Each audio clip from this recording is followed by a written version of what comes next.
Report. We will be going through why WWE continues to bring these old timers back, taking spots away from the younger talent. Also, we thought Jeff Cobb signed with AEW, but apparently he has not. That and much more right here on the Chokeslam Wrestling Report.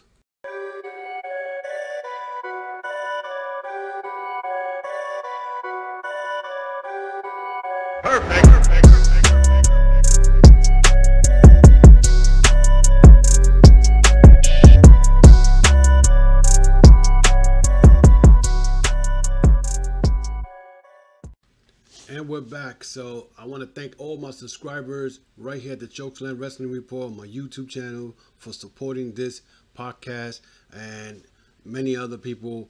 Also, guys, check out the Chokeslam Wrestling Report on Apple, Spotify, Pandora, and other major platforms. That's my audio podcast. But anyway, let's get started right here. We're going to talk about what's going on with the WWE. As of last night, supposedly Hulk Hogan was supposed to show up. What I've been noticing about WWE lately, they're trying to bring back the nostalgia they had about 20 years ago. All of a sudden now, we have the Undertaker supposed to be coming back. They want Sting to come back. You got Goldberg now challenging Bray Wyatt at the Saudi show.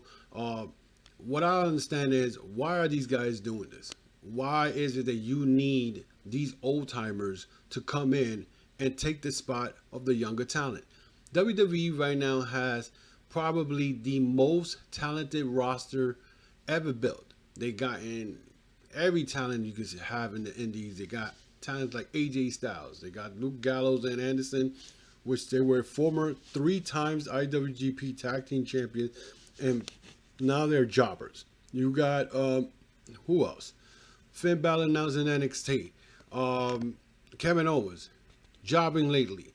Samoa Joe. All these guys at one point were independent stars are now in WWE, and pretty much, it looks like WWE likes to keep these people away from AEW. Anybody could come and argue with me about this, but in reality of it is that AEW is the effect that causing all these wrestlers to be kept hostage in their contracts. Right now, if you guys know that Matt Hardy is one of the guys who's right now his contract is up in March. Meanwhile, instead of them focusing, look, let's keep Matt Hardy. His brother Jeff is already in the Performance Center, ready to come back. Let's keep these guys here, make another tag team run, so we can improve the tag team division. No, but they pretty much all they do in WWE is concentrating on bringing guys like Goldberg. Why they brought Goldberg back? Now, I'm the first one to say I am a big Goldberg fan. I love Goldberg when he was in WCW, when he started. When he beat Hugh Morris on September of 1997, I was like, this guy looks talented. He did. He was very green. But he became something big for WCW. Yes, granted that he doesn't have a lot of wrestling skills, but he was entertaining. But that was almost 23 years ago. Now you're bringing this guy back to go against The Fiend. Now what I'm hearing is that they're most likely probably Bray Wyatt may lose the Universal title to Goldberg. So then they could put Goldberg to wrestle Roman Reigns, Spear versus Spears. Because they know if you have Roman Reigns beat Bray Wyatt in WrestleMania, that is a major problem. He's going to get booed out of the building. I mean, you saw what happened at Royal Rumble. He was getting booed because people thought he was going to win the Rumble. I myself thought he was going to win the Rumble. Because, I mean, I didn't see Drew McIntyre winning that, So all the time during the whole time I'm watching the Royal Rumble, I'm thinking Roman Reigns is going to win it. He ended up being one of the final people, but this is what they're doing. They most likely, and this is just rumors, I'm just telling you what I'm hearing through the dirt sheet, what I'm hearing through sources, Fightful, even reported is, they're most likely they're going to have Goldberg beat Bray Wyatt at Saudi Arabia show to win the Universal title. Then they're going to put him and sick Roman Reigns after him to get the belt. Because they know if you put Roman Reigns versus Bray Wyatt and he beats Bray Wyatt, people are going to boo him out of the building. Bray Wyatt has a big following. Fans like his gimmick. I mean, it's bad enough they had messed up this man's character, especially with the Hell in a Cell with Seth Rollins. And if people can tell me that there's not a Shield agenda, because not, even though the Shield is gone, with the Seth Rollins and Roman Reigns, because they want them to be like the face of the company, it's happening. Because they're not going to put Roman Reigns against Bray Wyatt. I mean, yeah, Bray Wyatt, because they know he might get booed out of the building. The fact that they're trying to bring the Undertaker back, and now there's words that AJ Styles is going to wrestle the Undertaker. My question: why? Why? Why is Undertaker fighting AJ Styles? What's the story behind that? Right now, AJ Styles is hurt with a shoulder injury. We don't know when he's coming back. Supposedly, he's competing in this tournament in Saudi Arabia. He is going to wrestle. I don't know if he's going to be 100% or not. But, you know, him against Undertaker, really? There was word this Sting versus Undertaker. This is 20 years too late. So, I mean, people could argue with me about it. But in the end of the day, me as a hardcore pro wrestling fan, and I'm not saying in sports entertainment because I'm not calling it sports entertainment. Pro wrestling fan, to know that here I am, a big Sting fan too. I was a big Sting fan. Sting to me was one of the greatest of all time. But if you haven't noticed, McMahon has a sick mind. This man still has this agenda that he still wants to squash or put a thumb on all WCW fans still to this day. And mind you, the WCW closed down in 2001 or 2000, whatever it was. It's been almost 20 years. And yet you still are trying to put thumbs on WCW fans by bringing Goldberg in so he could lose to Roman Reigns. Because you know he's not beating Roman Reigns. You know that. You know that's not going to happen. Okay? Undertaker versus Sting. And you know Sting is not going to be Undertaker. You know what I'm saying? You're going to bring Sting back to lose again? Because I don't remember when Sting came to WWE. He didn't even win in one match. He lost all his matches. So then I hear Hulk Hogan was back last night at SmackDown. Why Hulk Hogan's coming back? Isn't this the guy who had back surgery a couple of years ago and you're still trying to collect a check? Yeah, this is very sad when it comes to these old-timer wrestlers who tries to come back and take spots from the younger talent. You know? I mean, instead of WWE concentrating trying to get, like I said, Matt Hardy and concentrating to keep him, instead they're putting him against Randy Orton this Monday in I believe is no holds bar match. We know for a fact, yeah, Matt Hardy and Randy Orton's going to probably go all over the place, but you know they're going to squash him. Matt Hardy's now winning. His contract is up. Instead of them signing him so that Jeff could come and they could have a tag team, no, they're not even doing that. Jeff is supposed to be coming back. He's supposedly be in the Performance Center. That is the word around. So again, Hogan supposedly appeared last night at SmackDown. I haven't watched SmackDown. I'm not probably won't watch SmackDown. I haven't watched Raw or SmackDown in God knows how long. It's just the shows are terrible. The shows are very terrible. You know what I'm saying? Also speaking about Matt Hardy praised PCO from the Ring of Honor World Champion. So there may be a title match or some type of working going on. That means to tell me that Matt Hardy's not coming back.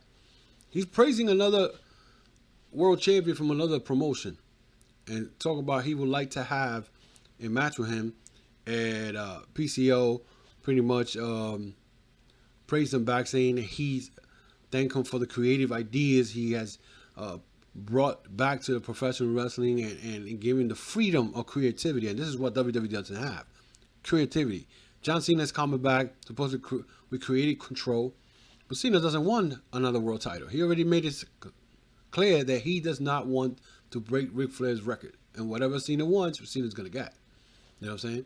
Cena versus Brock, that wasn't gonna happen because now supposedly Drew McIntyre is the guy who's supposed to go after Brock. My question is, the build-up to this match has been horrible because you killed Drew McIntyre for over a year. This guy was dominant. This guy was, you could tell, I was like, when I saw him, I was like, wow, he's going to be the next guy for the world title. He did not get a world title shot to now.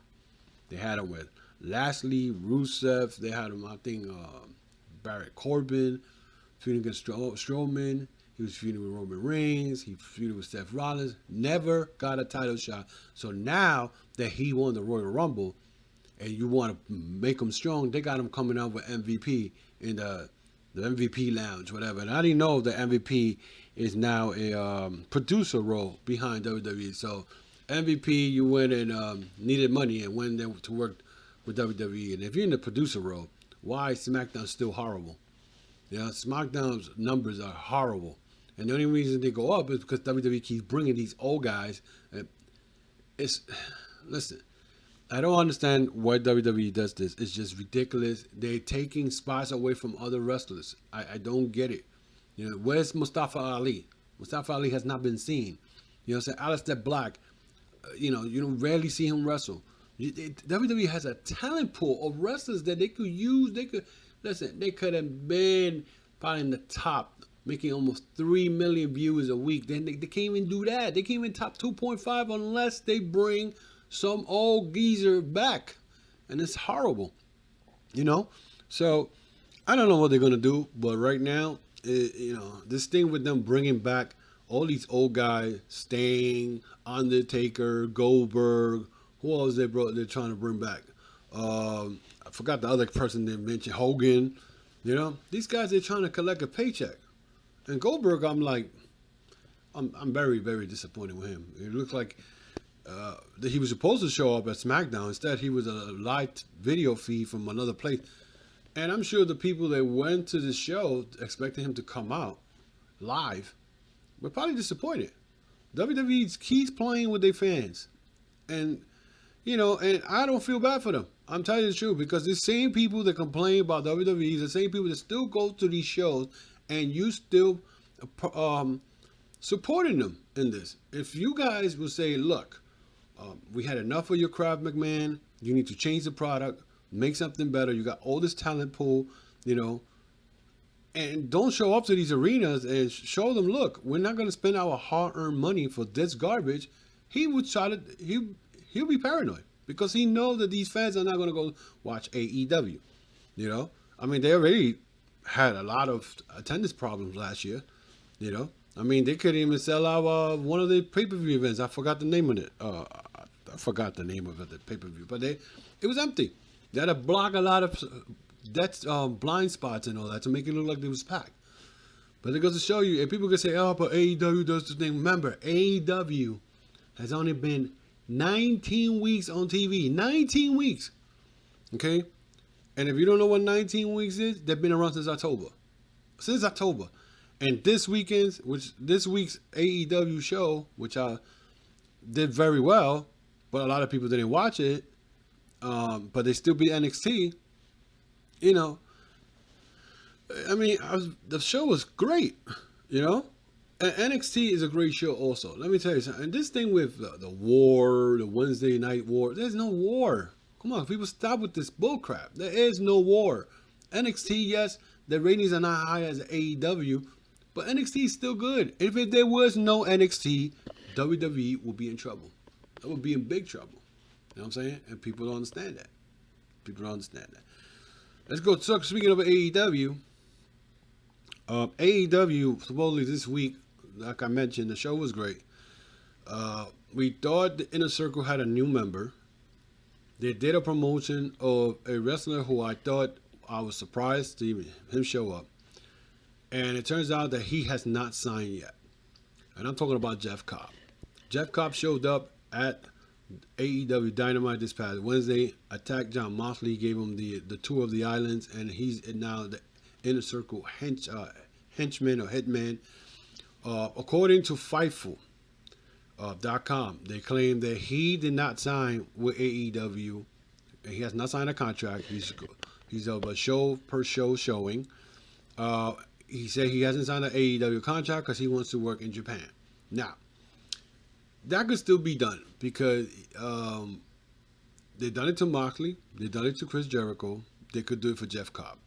The fact that now next week he will wrestle Jon Moxley, I don't know if it's just a one-time deal thing, but it kind of surprised me when I saw him on Wednesday at AEW Dynamite because I was like, wait a minute. If he signed with AEW, he already booked a match between him and Dan Maff against Ishimori from Bullet Club and Kenta for Supercard of Honor. So I'm like, what's gonna happen? But then again, AEW usually, if you got already a commitment with another promotion, they'll let you work that out, and then after that, you become exclusive to them. Um, the fact that AEW offer him a contract, he wants to still work in Japan.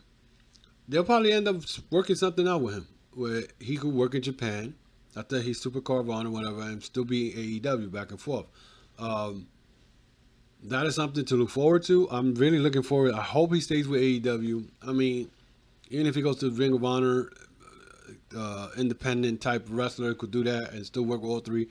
That would be nice. But Ring of Honor cannot afford to lose Jeff Cobb. To be honest, it's a game for AEW, big time game, but it's a loss for Ring of Honor. Uh, AEW really don't need Jeff Cobb. Let's be realistic. They got enough talent in there. Plus, if you bring in Jeff Cobb, you're gonna have to bring a secondary title. I don't care what anybody says. A secondary title, he needs to be brought in. If it's not brought in, you're gonna have a crowded bunch of wrestlers fighting each other for one belt, and that's the AEW World Title that Jericho holds. The fact that Jeff Cobb right now showed up, can it be that Jericho is not going to lose the belt to Moxley and Revolution because of outside interference? We don't know, but that's the great thing about AEW because it leads you. They build this story so much. It is a lot of weeks in between the pay-per-view that is good. WWE should be doing that instead of doing pay-per-view every 2 weeks, but they're not doing that. So, but that's another story to be told. AEW builds their shows, and they're building and building and building and building, and I'm not saying that AEW doesn't have the problems, because they do. The fact that Nyla Rose won the AEW World Title away from Riho, which was a good move because they needed to take this belt away from this woman, Riho. A lot of people were weighing on social media and bash Nyla Rose because it's a transgender individual. The hate online, the community, the IWC, it is horrible with this hateful stuff that they've talked about Nyla Rose. And if you are a person who bring hate to my Facebook page or anything and talk about anything hateful, you will be blocked. I will not hesitate. And it's sad that people they are so, have their heart full of hate, and regardless of what her situation is or what that person was before, right now she's the AEW Women's Champion. If that's the case, that she was overpowering everybody, and because she used to be a man before, and no, she works with these wrestlers, and she did that. Riho and Nyla Rose was one of the best women's matches I've seen in AEW for a long time, and Nyla Rose has been, I think, a couple of them that she's been there. She worked very well with Riho. They worked together very great, and people just was out there in internet land or social media land just bashing this woman because she won the women's title. You should be ashamed. That's all I gotta say. Very ashamed. Especially if you do a podcast and you're talking this nonsense, you should be ashamed. That's all I gotta say. You should be ashamed. But anyway, guys, this is pretty much it. Like I say, I talked about WWE and the senior citizen line that keeps coming in and out through revolving door of the WWE. We talked about Jeff Cobb and him not having signed with AEW, but he showed up this past Wednesday. So I hope you liked this video. Hit that thumbs up. Hit that notification bell to get new uploads every week. Again, if you want more information about me, hit Facebook, and then you got Twitter. And also, I got the links on top of the page. You got the links for the Facebook, Instagram, Twitter, and Anchor podcast. I have my audio podcast that I do there on Mondays, and the audio podcast that I do on Thursdays. You guys can check it out. I'm on Spotify, iHeartRadio, Pandora, Apple, Google Plus, Google Play, Google whatever. I'm all over the place, so you guys can check it out. So check it out. See if you like it. Give me that thumbs up. That will help my channel gratefully. And I would appreciate it. Again, thank you for your support. Thank you for all the subscribers that had joined this channel, and hope to see you guys very soon. I think tonight they have the Poland Takeover, NXT Poland Takeover. NXT is on tonight. I think it's tonight, and which I'm probably gonna check it out this weekend because it's a long weekend. It's a holiday, President's Day, so I'm definitely gonna check out that and give my review Monday on the audio podcast, not on the video. So you could check out what I have to say about that. I haven't done an NXT review in a long time, but I'm looking forward to doing the Portland, and I'm catching up with the NXT product. Until then, guys, I'll talk to you guys next week. Have a blessing weekend and stay safe out there.